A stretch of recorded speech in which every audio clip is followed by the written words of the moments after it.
Est-ce que vous êtes bénis ce soir? En bon québécois, es-tu béni, Raymond? C'est un immense plaisir d'être parmi vous. C'est vrai qu'on a l'impression de parler à personne et à tout le monde en même temps, mais c'est un plaisir d'être ici. Et avant de commencer, j'aimerais qu'on puisse faire quelques remerciements. Je ne sais pas si vous savez, mais en ce moment, nous vivons un moment historique. Dis à ta voisine pour la réveiller de ses frites qu'elle a mangées ce soir. Je les ai vues. Tu lui donnes un coup de coude à droite et à gauche et dis-lui, tu fais partie d'un moment historique. Amen. Et il y a des femmes dans ce lieu. Il y a des femmes dans ce lieu, vous êtes en train d'écrire l'histoire. Nous sommes en train d'écrire l'histoire. Amen. Et Dieu nous appelle comme Esther pour des jours comme ceux-ci, pour un temps comme celui-ci. Et j'aimerais remercier Raymond pour son organisation. L'équipe, est-ce que Raymond, elle peut se lever? Debout. Faites-lui, vraiment. La Bible nous dit de prendre garde aux lèvres flatteuses, mais de rendre honneur à qui honneur est dû. Et Raymond, vraiment, je veux te rendre honneur. C'est extraordinaire. Je sais que tu as une équipe avec toi, l'équipe d'événementiel. Sylvie, toute l'équipe, je ne peux pas tout vous nommer. Mais vous avez fait un travail remarquable. Et Dieu a vu. Amen. Et j'étais d'accord, nous avons prié hier, Nawel l'a prié. Il va y avoir un avant Montluçon et un après Montluçon. Et tu as une part, vous avez une part, les femmes, dans ce royaume. Et j'aimerais remercier le mari de Raymond, Georges. Fais un signe, Georges. C'est à deux et c'est beau de voir Georges appuie Raymond dans son ministère. Il l'aide et ça me bénit. Et ce qui me bénit aussi, Raymond, c'est ta famille au complet qui est ici. J'aimerais qu'il fasse Alice, Joël, André, Stéphanas et faites un petit coucou. C'est les enfants de Raymond. Ouh! Qui trouvera une femme vertueuse? Elle a plus de valeur que les perles. Et c'est une femme vertueuse, Raymond. Et tu as les fruits de ton travail. En attendant nos miracles, eh bien, on se réjouit. Tu as vraiment une belle famille qui travaille avec toi. Et ce soir, j'aimerais remercier aussi nos oratrices. Merci, Mona, si tu peux te lever une parole de Dieu pour nous ce matin. Est-ce que tu veux te lever pour faire coucou? Merci, Mona, pour la parole de ce matin. Dieu nous a bénis. Et j'aimerais qu'on fasse fête toutes les oratrices de la journée, les ateliers, les femmes qui ont donné des ateliers, s'il vous plaît. Allez. C'est un travail d'équipe et comme une course à relais, toutes les femmes qui sont impliquées dans la réunion, nous passons le relais afin que Dieu puisse agir dans vos vies. Et ce soir, je crois que Dieu va continuer d'agir. Nous allons parler du thème Horizon. Et Horizon, c'est un thème qui me touche beaucoup. Et on a parlé l'horizon, voir au-delà de l'horizon. Peut-être vous êtes venus ce soir et vous avez besoin de changer d'horizon, d'élargir votre horizon. Mais le terme horizon, dans sa définition, veut dire là où le ciel et la terre se rencontrent. Amen? Et c'est ce soir, et depuis ce matin, nous avons une connexion de la terre vers le ciel. Est-ce que vous l'avez senti? Et le texte qu'on va regarder, c'est le texte, on ne passera pas la vidéo, je veux sauver du temps. À moins que tu insistes, Marie, mais on ne passera pas la vidéo. Je la passe. Est-ce que vous avez du temps ce soir? OK. J'ai une petite vidéo humoristique. Ça vous va?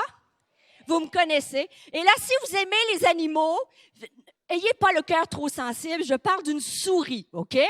Donc, c'est une souris qui a l'impression que tout va bien dans sa vie et un jour, les difficultés, la tempête frappe et oups, on pense que tout est terminé et pourtant, on trouve toujours la force de se relever. Et si j'avais une phrase qui définissait cette vidéo-là, « Ce qui ne nous tue pas nous rend plus fortes. » Amen? Alors, on va regarder c'est 30 secondes. « Ce qui ne nous tue pas nous rend plus fortes. » Regarde, cœur sensible, c'est juste une petite souris, là, inquiétez-vous pas. J'ai un beau chien, je l'aime aussi. Such a feeling's coming over me. There is wonder in most everything I see. Not a cloud in the sky, got the sun. On est comme ça des fois, tout va bien? And I won't be surprised if it's a dream. I'm on the top of the world. This is the end, beautiful friend. This is the end, my only friend, the end of our elaborate plans.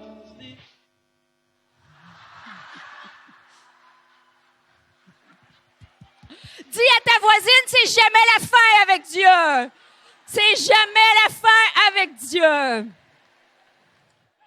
L'horizon, lorsqu'on parle d'horizon, je veux vous emmener avec moi, lorsqu'on parle d'horizon, j'aurais le goût de vous dire, qu'est-ce que tu vois à l'horizon ce soir? Quel est ton horizon?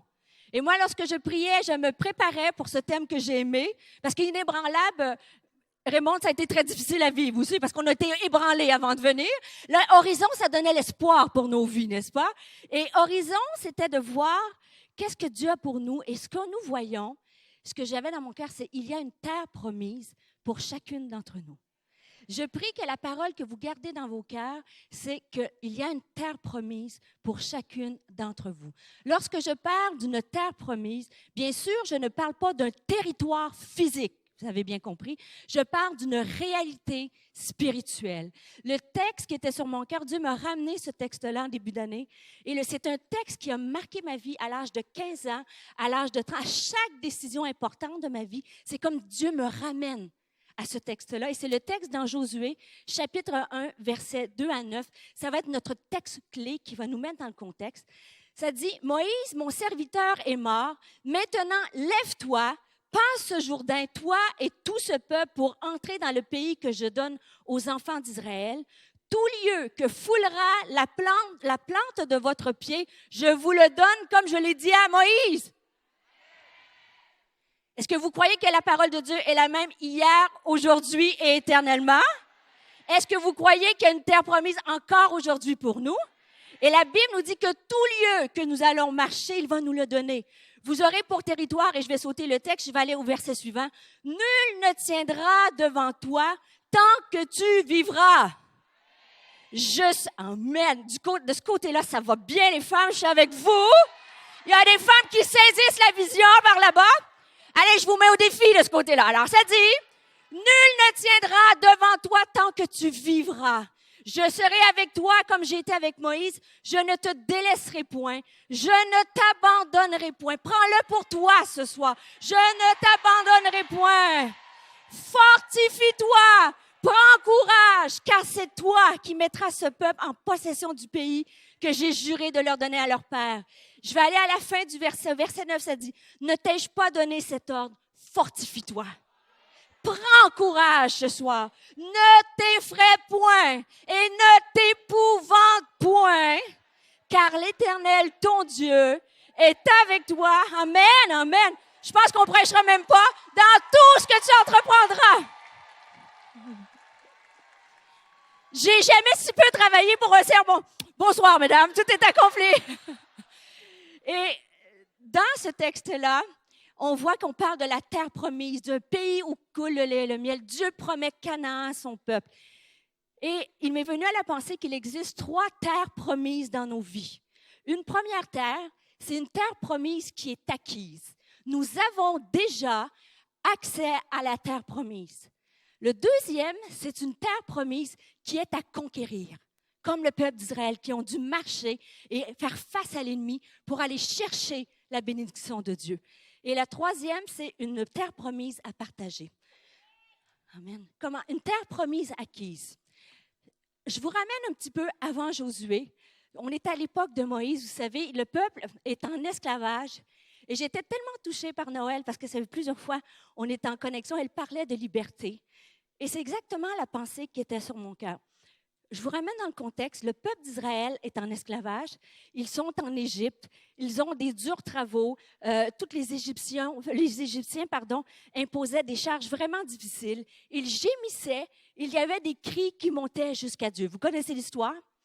Et lorsqu'on arrive à Exode 3, Dieu parle à son peuple. Il dit, l'Éternel dit, « J'ai vu la souffrance de mon peuple qui est venu en Égypte et j'ai entendu les cris que lui font pousser ses oppresseurs, car je connais ses douleurs. » Arrêtez-vous un instant. Je vous ai dit, la Bible est la même hier, aujourd'hui. Et elle est pour vous. Le Seigneur, comme il a entendu la douleur de son peuple, qui était opprimé par des étrangers, ils étaient esclaves, Dieu a entendu, a vu leur peine. Ce soir, Dieu voit ta peine. Dieu connaît ta douleur. Dieu l'a vu, la voit. Et ça dit par la suite, « Je suis descendu pour le délivrer de la main des Égyptiens et pour le faire monter de ce pays dans un bon et vaste pays, dans un pays où coule le lait et le miel. Voici les cris d'Israël sont venus jusqu'à moi et j'ai vu l'oppression que leur font souffrir les Égyptiens. Maintenant, va, tu feras sortir d'Égypte mon peuple, les enfants d'Israël. » Et après 430 ans de servitude, vous savez, les 10 plaies, et Dieu libère le peuple et Moïse est à la tête de ce peuple. Et lorsqu'on arrive à la suite, ils sont délivrés, ils sortent d'Égypte. Et là, ceux qui, vous connaissez votre Bible, qu'est-ce qui se passe? Ils sortent d'Égypte et ils arrivent face à face avec quoi? La mer Rouge. Ils sont libres de l'esclavage, mais sitôt ils font face à un obstacle, la mer Rouge, et derrière eux, ils ont l'armée égyptienne, Pharaon et 600 chars d'élite. Amen? Vous connaissez l'histoire, la mer Rouge s'est ouverte et le peuple d'Israël a pu traverser. On peut appliquer cette même histoire, ce récit si profond à nous aujourd'hui. Nous étions esclaves en Égypte. Avant de connaître Jésus, nous étions des femmes esclaves peut-être du péché, esclaves de toutes sortes de choses, de blessures, de honte, de gestes, de gens autour de nous qui nous opprimaient. Amen? Et nous étions aussi face à des impossibilités. On avait l'ennemi derrière nous et on avait des obstacles. Et Dieu, dans ce récit, a ouvert la mer Rouge, et en Christ, aujourd'hui, il a déchiré le voile, il a ouvert accès à la croix. Et par la croix, nous sommes des femmes libres en Jésus-Christ. Amen? Nous sommes libres. Il a déchiré l'acte qui nous condamnait. Par la croix, nous avons la communion avec Dieu. Nous avons été rachetés par Dieu. Nous avons été aimés de Dieu. Amen? Nous avons une communion avec le Dieu créateur de l'univers qui m'entend et qui peut me parler. Amen? Est-ce que c'est la libération, ça, mes sœurs? Pardonné. Qui a été pardonné, racheté, aimé? Amen? Comme ce peuple-là. Et pourtant, malheureusement, l'histoire ne se termine pas ici. On va sauter quelques diapos.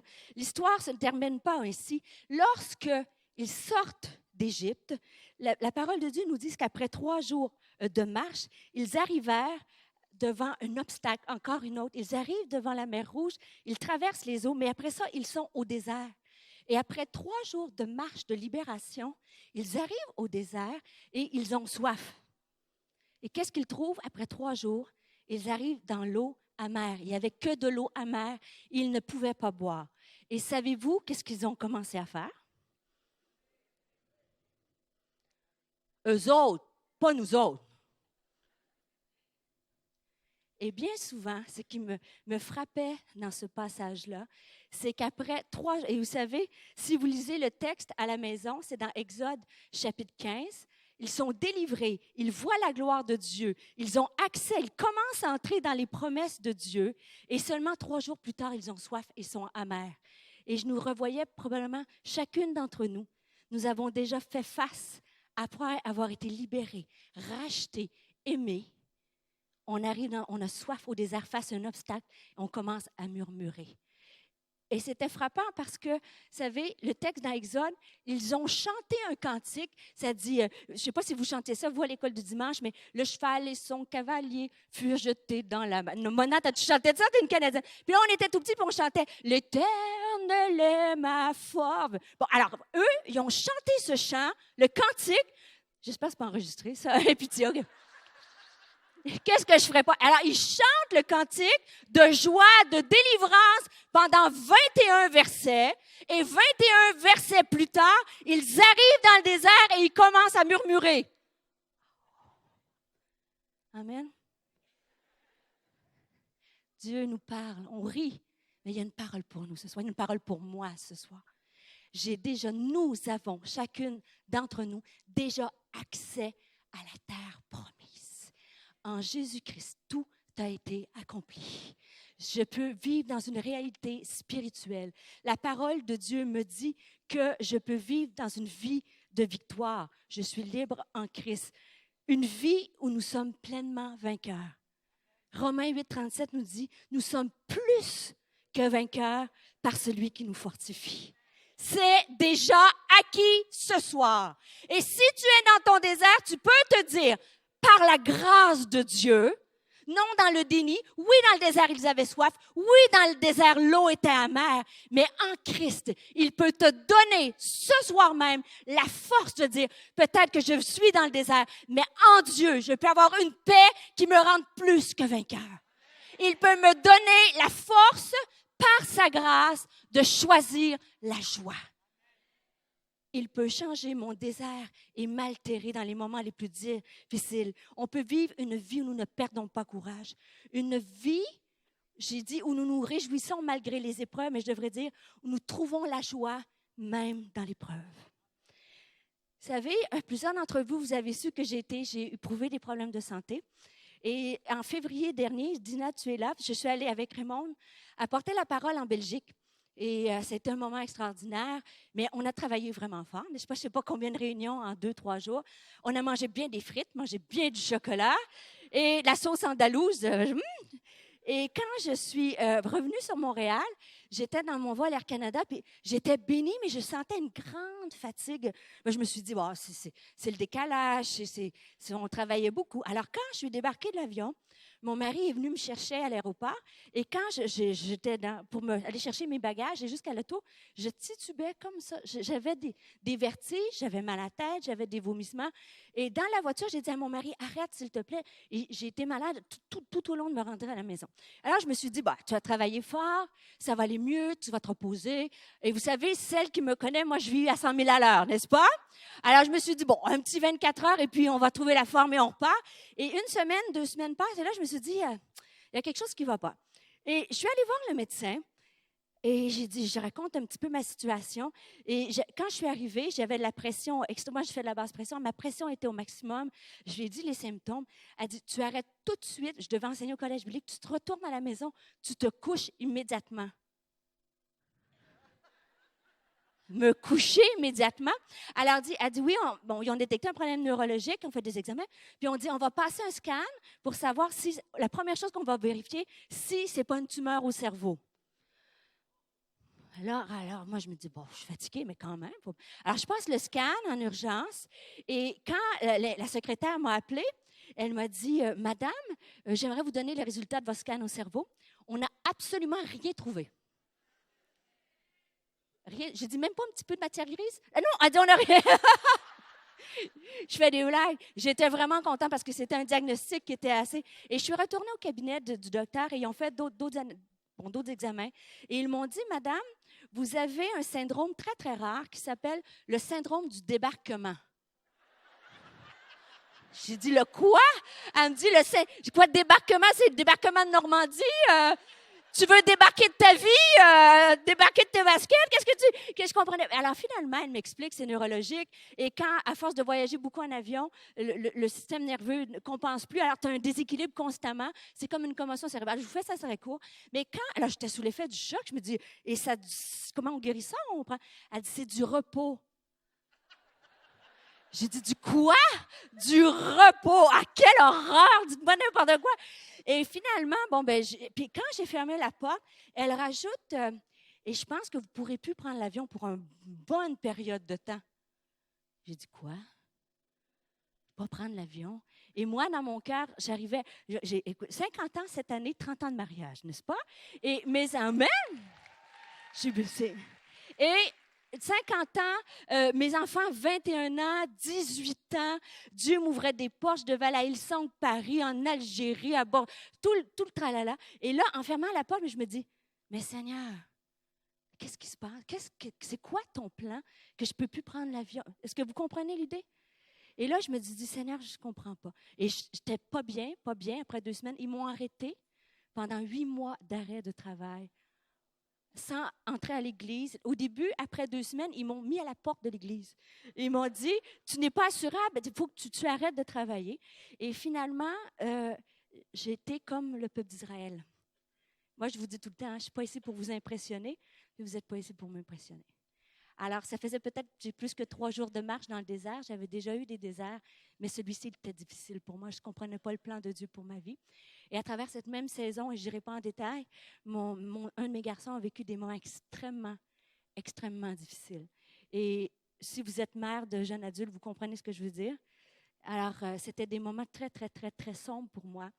Et c'est comme si Dieu m'ouvrait des portes et tout d'un coup, tout un nuage, tout se fermait. Et finalement, dans un moment de désert à Mara, dans mon temps de prière, juste moi et Dieu, pas une réunion, pas de foule, pas une nouvelle vie, la chorale, juste moi et Dieu. Sur ma table de cuisine, je me souviens, j'ai dit, Seigneur, il faut que tu viennes me redonner la force. J'étais esclave de mes pensées, esclave du désert, et j'ai dit, Seigneur, tu me rends libre. En Jésus-Christ, j'ai la victoire. Amen. Je n'ai pas toutes les promesses accomplies, je l'ai à les acquérir, mais je suis libre en Christ.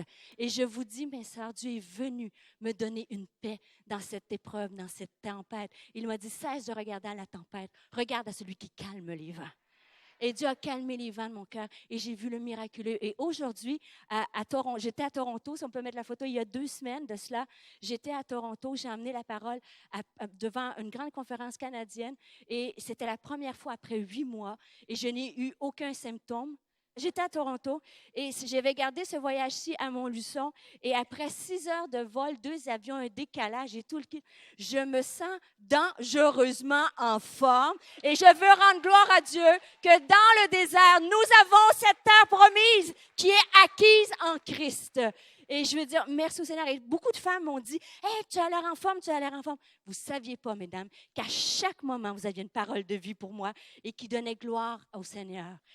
Amen. Ce soir, on a parlé de la terre promise acquise et j'aimerais qu'on regarde la deuxième terre, c'est la terre promise à conquérir.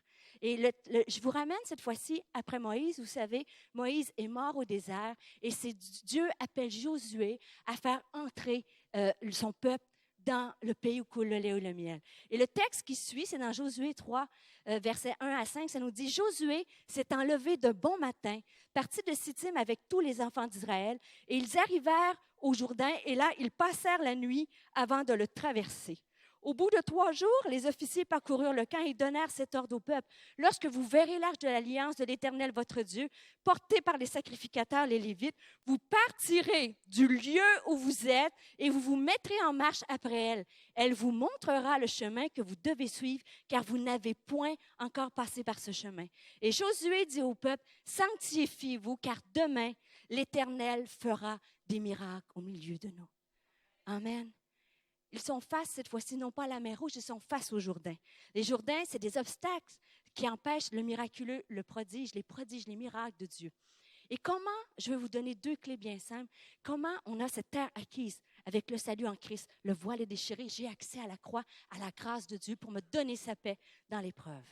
Cette fois-ci, comment on peut aller conquérir ces promesses-là? Comment on peut aller les conquérir pour notre mariage, pour nos enfants, pour le rêve que Dieu a sur votre vie? La première clé, le texte nous dit, l'arche de l'alliance va passer. L'arche de l'alliance représente la présence de Dieu. Il leur dit, quand un sort de ta tente, parce que tu ne peux pas voir l'arche de l'alliance si tu es encore dans ta tente. Le Seigneur a dit, n'arrête pas de croire aux promesses. Peut-être que te prier, te jeûner pour tes enfants, te jeûner pour ta famille, pour un travail, pour des conditions, pour une maladie, et tu ne le vois pas encore. Mais le Seigneur te dit ce soir, sors de ta tente. Fais-moi encore confiance. Je suis celui qui est dès le commencement. C'est moi qui accomplis mes promesses. Il te dit, ne crains rien. Il va te conduire dans des verts pâturages, dans des eaux paisibles. Mais tu dois sortir de la tente et oser croire à nouveau que l'arche de la présence de Dieu est devant toi et que tu vas mettre ta confiance et tu vas la suivre. Et le texte nous dit qu'il vous allez passer par des chemins que vous n'avez jamais connus encore. Moi, dans cette maladie-là, le Seigneur m'a donné cette pensée. Ce que tu vis je vais le transformer à ma gloire. Ce que tu vis avec ton garçon, je vais le transformer à ma gloire. Continue, ne reste pas dans ta tente. Continue à me faire confiance et je vais t'emmener, je vais te faire voir des choses que tu n'as jamais encore vues. Est-ce que vous êtes avec moi? Est-ce que vous voulez être des femmes qui vont marcher dans des chemins que vous ne connaissez pas encore, aller encore plus loin avec Dieu? Et il y a un prix à payer. Le salut est gratuit, mais le suivre coûte quelque chose. Et le peuple d'Israël ont fait confiance. Ils ont suivi l'arche de l'Éternel. Et le deuxième conseil qu'il a été dit, Dieu a dit, et il a dit de lui faire confiance. Et vous savez, quand on fait confiance à Dieu, c'est qu'on s'accroche à ce qu'il nous a dit. Et ce qu'il nous dit, c'est ses promesses. Et ce qu'il nous dit, c'est écrit dans la parole de Dieu. On ne vit plus selon nos émotions, on vit selon les promesses de Dieu. C'est un choix. Ce n'est pas un « oh, je me sens victorieuse ». Non. Est-ce que vous savez, ce que vous comprenez? Moi, en fin de semaine, je me sens super victorieuse. Mais quand vous allez retourner chez toi, saisis cette parole. Les femmes qui vont aller conquérir la terre promise, c'est les femmes de décision qui vont faire le choix que malgré que je ne vois pas, je fais confiance à mon Dieu ce soir. Est-ce qu'il y a des femmes comme ça dans ce lieu? Des femmes de décision par la grâce de Dieu. Et mon garçon, il y a quelques années de cela, il était environ 8 à 10 ans. Et il est allé à l'école, puis c'est moi qui est allé le reconduire. Et j'ai dit, papa, il va venir te chercher à la fin de la journée. Et il était tout mignon, il pleuvait, il avait son petit habit, son petit ciré, qu'on dit, avec des petites bottes de pluie. Et là, la journée est finie, il pleut, puis il est dehors comme ça à la fin des... Là, appelez pas la protection de la jeunesse, là, je vous dis tout de suite. Alors, il est devant l'école et il attend son papa. Et là, le temps passe. Et le professeur vient le voir et il dit, « Mais qu'est-ce que tu fais? On va appeler ton père. Rentre dans l'école, on va t'aider. » Non. Et là, le directeur vient, on va t'aider. Non. Ma mère m'a dit que mon père allait venir me chercher. Alors, je ne bouge pas d'ici parce que mon père va venir me chercher. Amen? Dis à ta voisine, ton père va venir. S'il l'a dit, il va le faire. C'est simple, mais c'est la foi d'un enfant. Si Dieu t'a fait une promesse, il va le faire. Il ne change pas d'idée. Tu te tiens et si papa le dit, papa va le faire. 1, fais confiance à ton Dieu. 2, obéissance à Dieu. Et là, vous allez dire, franchement, la Canadienne, je l'aimais un petit peu mieux tantôt avec ses vidéos de souris. Je trouvais ça comme... Et là, ça dit, le texte qui suit, « Sanctifiez-vous, car demain l'Éternel fera des prodiges au milieu de vous. » Amen. Je ne sais pas de quel arrière-plan religieux vous êtes. Moi, je me suis convertie à 15 ans dans une église évangélique, bien certain, mais une église qui était assez légaliste, voyez-vous. Et le pasteur, il parlait fort. Puis là, il arrivait le dimanche matin, puis il dit, « je peux vous dévoiler tous vos péchés. » Puis moi, Fait que j'arrivais à l'église, j'avais tout confessé, ce que j'avais fait, pas fait. Puis là, à chaque fois, il parlait fort, puis j'étais vraiment intimidée. Et à chaque fois, est-ce que vous êtes comme moi?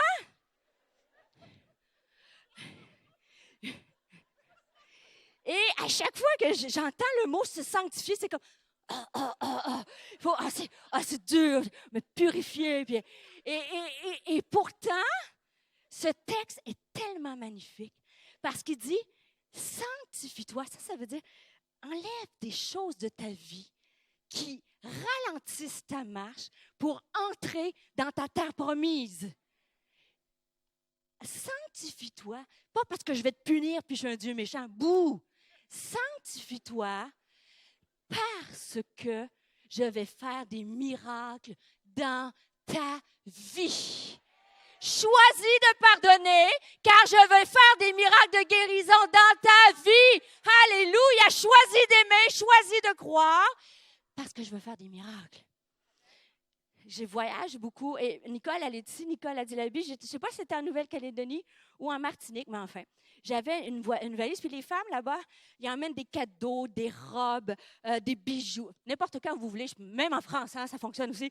Et j'ai une grande valise, je ramène tout. Et je fais des blagues. Et là, il m'avait donné un parfum à la vanille, puis plein de trucs comme ça. Alors, j'ai ma grande, elle est grosse, hein, ma valise, vraiment, on le sait. Georges, il sait qu'elle est pesante aussi. Et j'ai comme, tu sais, pour un week-end, comme 5 paires de chaussures. Vous voyez le genre? Là, c'est rare, ils sont toutes noires, mais là, ils sont bourgognes. Mais c'est très rare. Alors, j'ai plein de choses.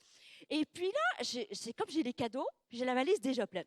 Et là, je me dis, si je veux entrer les cadeaux, grande révélation de Dieu, si je veux entrer les cadeaux et que je ne veux pas avoir une valise trop pleine, je dois enlever des choses. N'est-ce pas? Pour une femme qui a un doctorat, c'est fantastique comme théorie que je viens de découvrir. Et là, j'hésite parce que qu'est-ce que je vais enlever? Et là, finalement, bon, je donne des choses et je mets ça dans la valise et Dieu parle de toutes sortes de façons. Et Dieu, à ce moment-là, il me dit, si tu veux rentrer au Canada, tu dois alléger ta valise parce qu'Air Canada vont te faire payer cher la valise lourde. Alors, finalement, c'est comme si le Seigneur me disait, si tu veux entrer dans ta terre promise, sœur, écoute ça, tu dois alléger ta valise. Tu dois sortir de ta valise des choses qui t'empêchent d'avancer. Et c'est drôle parce que j'ai gardé le parfum à la vanille. Et quand je suis arrivée à l'équipe pastorale, il y avait un staff, on s'est mis à prier. Vous connaissez le pasteur Denis Morissette? Alors j'arrive, j'avais mis mon parfum à la vanille de Martinique ou à Nouvelle-Calédonie. Et là, je me sens que je sens bon. Et là, il y a quelqu'un qui dit, le pasteur, il dit, mais ça sent le gâteau ici. Qui a mis un gâteau à la vanille? J'ai dit, j'ai allégé la valise pour me faire dire ça sent le gâteau.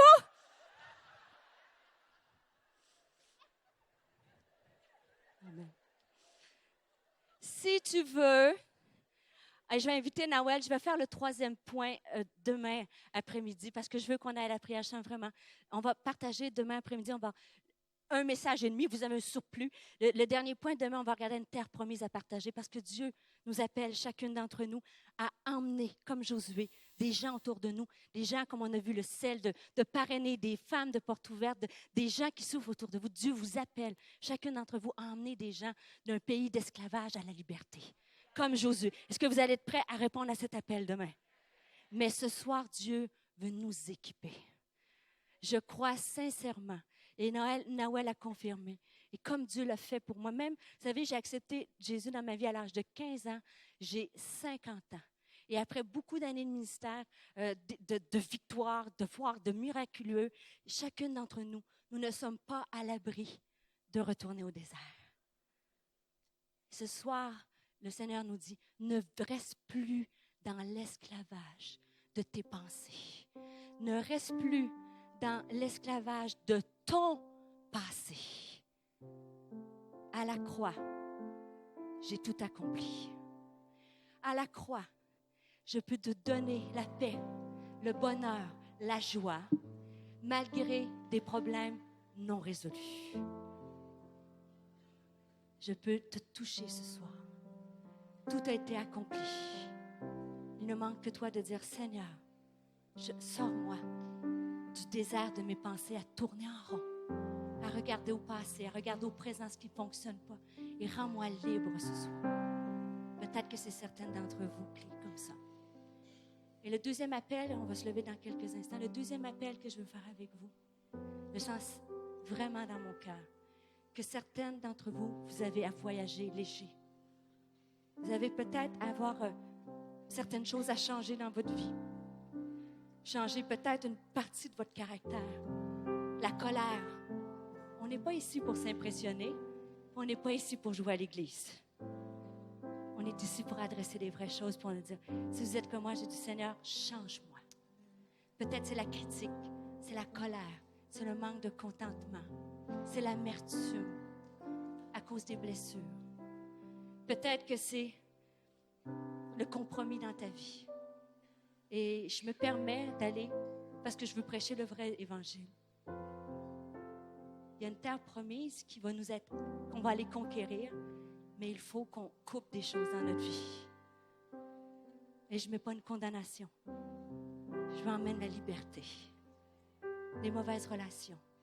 Ce que tes yeux voient. Ce que tu regardes. C'est pas, vous savez, la pornographie, les relations, toutes sortes, ce n'est pas uniquement les hommes. Il y a des dizaines et des dizaines de femmes dans mon bureau qui sont prises dans une dépendance. Ça peut être un problème de toutes sortes de dépendances affectives, un problème de dépendance à des médicaments, un problème de dépendance. Le Seigneur, ce soir, il dit, je vais te l'enlever, ton fardeau. Je vais te l'enlever, ton fardeau. Pas que je vais te condamner.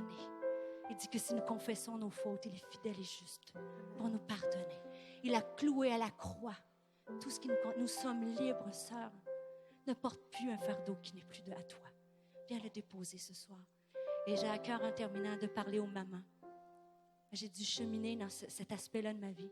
Vous savez, lorsqu'on élève nos enfants, on est responsable, on les couvre, on les aime, on se donne, on veut leur bien, on ne veut jamais qu'ils se fassent mal. Mais quand ils sont adultes, les enfants sont responsables de leur choix. Je crois que certaines d'entre nous, nous avons à couper la corde, le cordon. Ça ne veut pas dire ne pas les aimer. Ça veut dire que nous les portons dans notre valise. Puis on essaie d'aller dans la terre promise, mais on a toute la famille sur nos épaules, le mariage, les enfants. Puis le Seigneur, ce soir, te dit, laisse-moi-les. Savez-vous qu'est-ce que Dieu m'a dit dans cette épreuve-là? Pendant des nuits, j'ai prié, jeûné. Vous savez, je suis assez combative dans la vie, moi. Assez déterminée. Et le Seigneur m'a dit, laisse-moi être Dieu. Laisse-moi être Dieu. Et ce soir, Dieu te dit, laisse-moi être ton Dieu. C'est pas toi qui sauves, c'est Dieu. C'est Dieu qui sauve ta maison. C'est Dieu qui va sauver ton mariage. C'est Dieu qui va te faire entrer dans la paix de Dieu sur ta vie. Laisse le fardeau. Le Seigneur a coupé les chaînes, a cassé les verrous ce soir. Il veut faire de nous des femmes libres. Est-ce que vous êtes prêts à répondre à cet appel? Est-ce qu'on peut se lever ensemble dans ce lieu? Seigneur Jésus, te disons merci pour ta présence. Nous avons reçu notre coupe déborde ce soir. Mais Seigneur, je veux intercéder. Je me tiens à la brèche pour des femmes qui ont besoin d'une intervention miraculeuse ce soir. Comme guerrières, comme armées de femmes, nous nous tenons à leur côté. Seigneur, nous avons souffert et tu nous as délivrés. Nous avons été blessés et tu nous as guéris. Seigneur, je réclame en ce moment la guérison de l'âme, du cœur et du corps pour ces femmes qui ont besoin d'une touche surnaturelle de toi dans ce lieu. Seigneur, tu les touches comme tu as ouvert les yeux des aveugles et fait marcher les paralytiques. Seigneur, tu donnes le miraculeux dans ce lieu à ces femmes de foi, alors qu'elles placent leur confiance en toi, qu'elles sont obéissantes à ta parole, Seigneur. Tu dis que ta parole ne revient pas avant d'avoir fait son effet. Alors, Seigneur, je prends l'autorité que tu me donnes dans le nom de Jésus. Et je dis à l'ennemi de reculer. Tu brises l'esclavage et tu rends les femmes libres ce soir. Tu enlèves la honte, culpabilité, Seigneur. Tu rends la guérison totale. Seigneur, je m'attends au miraculeux. Tu as déchiré le voile. Tu nous as donné cette autorité. Nous sommes à la brèche et nous disons à l'ennemi, recule dans le nom de Jésus. Tu touches ces femmes, quels que soient leurs besoins. Alléluia. Seigneur, tu nous reconduis, Seigneur. Tu nous gardes cet esprit, cette onction sur nos vies jusqu'à demain matin. Ta parole qui va être prêchée. Demain après-midi, tout ce qui va prendre place, Seigneur. Merci pour chaque femme. Qu'elle puisse sceller le moment que tu as eu, Seigneur. Je me demande de sceller la parole qu'elles ont reçue et que l'esprit ne vienne pas enlever la semence. Car les fleurs vont pousser. Les semences, tu vas faire croître les semences ce soir. Amen.